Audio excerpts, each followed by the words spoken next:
Hello everyone. I have an update today because I've just put the polishing touch to my latest article in relation to why you do need to secure a good talented agent in order to make it in the creative industries. Along my span as an entertainment lawyer focusing on advising the creative industries for the last 10 years now, I couldn't help but notice that most of the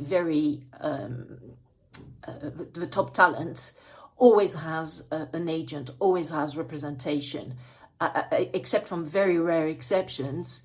For example, Bill Murray does not have an agent. Bill Murray, the actor, the American actor, doesn't have an agent. So apparently if you call him, if you manage to find his phone number, he will actually pick up the phone himself.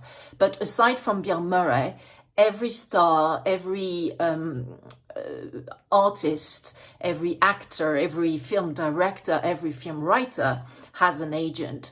Same thing for models. Most of them have agents. Same thing for writers, be it of books, comic books, etc. And the list goes on.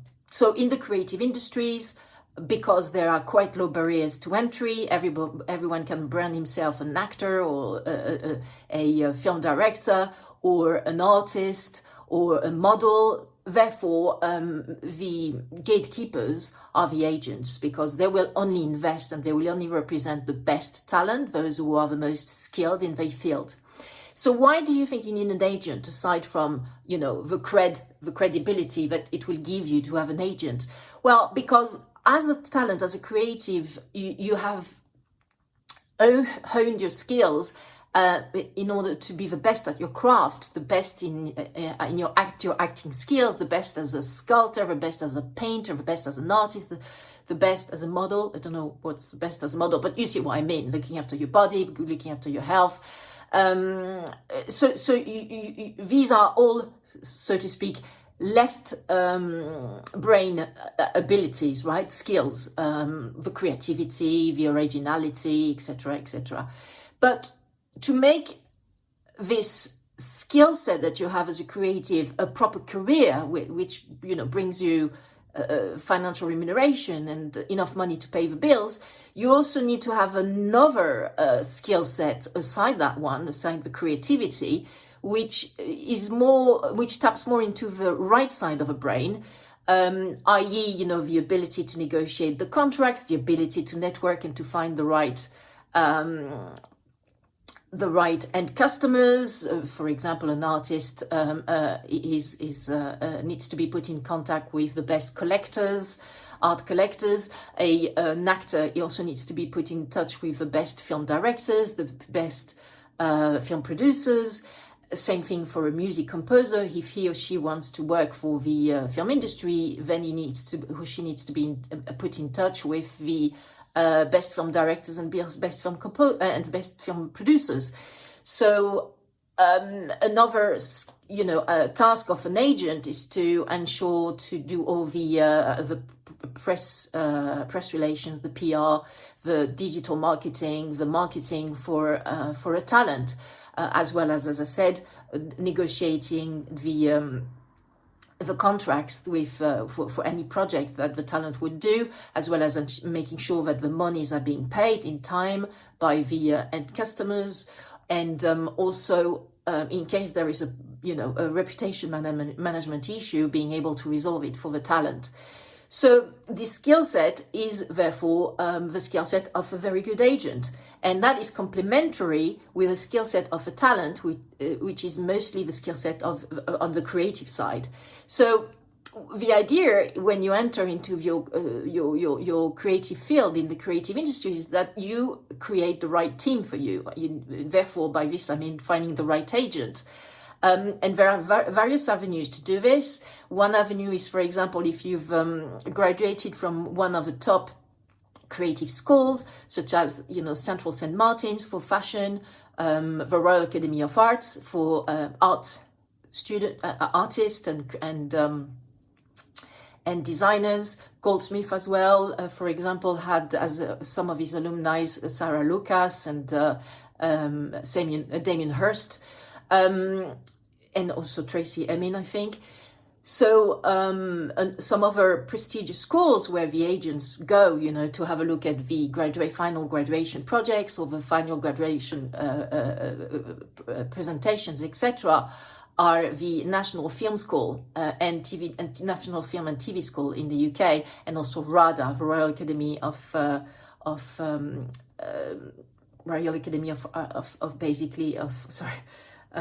Dramatic Art, RADA. So, for example, Tom Hiddleston has studied at RADA.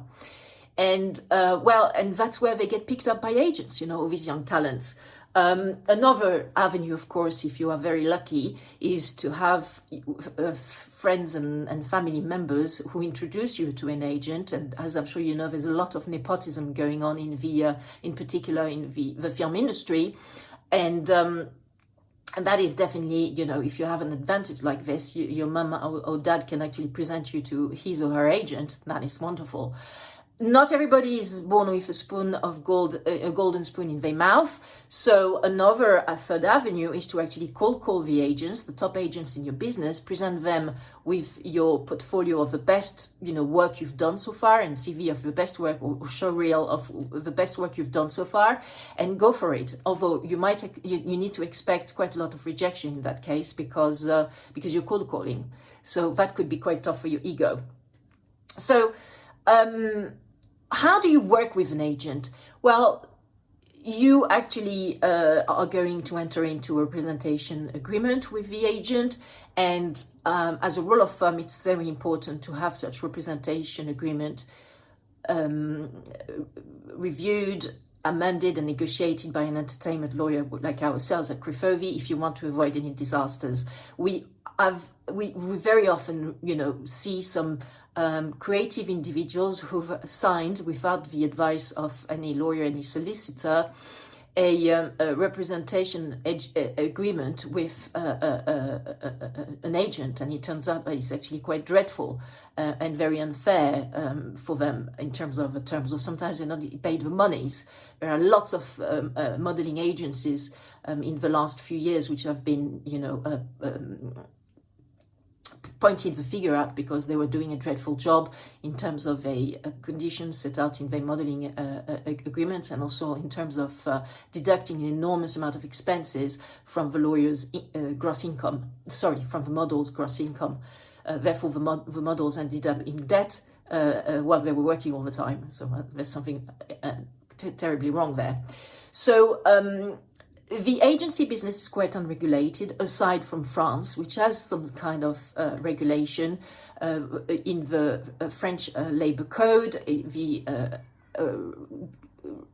profession of artistic agent is recognized, and there's a cap imposed by law to the percentage commission that the French agent can take from the gross income made by the talent, his or her talent, and that is 10%. That is not a lot, but hey, if it's 10% of, you know, a 2 million fee received by Gérard Depardieu on his next film shoot, well, that's 10% of quite a lot. Well, if you have 25%, if it's 25% of nothing, you end up with nothing. So in the UK and the US, it's much more a laissez-faire approach, whereby the negotiation percentage rate is determined freely by the parties. I would say that basically a rule of thumb in the film industry is usually 15%. But for example, Elvis Presley had to pay a 50% commission to his agent, Colonel something. He was not a colonel, but he was more like a dodgy guy. But so yeah, Elvis was on a 50% commission with his agent, for example, which. Well, it didn't end up very well, as we all know.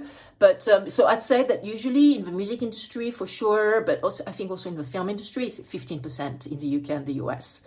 I also have seen, you know, 50% commissions for art galleries, which were selling some consigned artworks on behalf of artists. So basically, it's all down to the negotiation between the parties, what is set out in the representation agreement that you've signed with the with the agent, as I said, it really is quite useful to have the draft agreement, representation agreement, checked by a lawyer. It also could be useful to register yourself in some of the top trade unions representing, creative professionals, such as Equity in the UK, for example, so that you get some ongoing business, career, and legal advice from these people at the trade union. And good luck with your endeavors. We've just issued released a newsletter and an article in relation to, which is entitled, why getting an agent is critical to make it in the creative industries. There are lots of useful links in there to articles about the best agents in niche creative agencies. So don't hesitate to check this new article and this newsletter on crefovi.com and crefovi.fr. And do click on like this video if you liked it, and do subscribe to our channels if you also want to have our next news. Bye for now.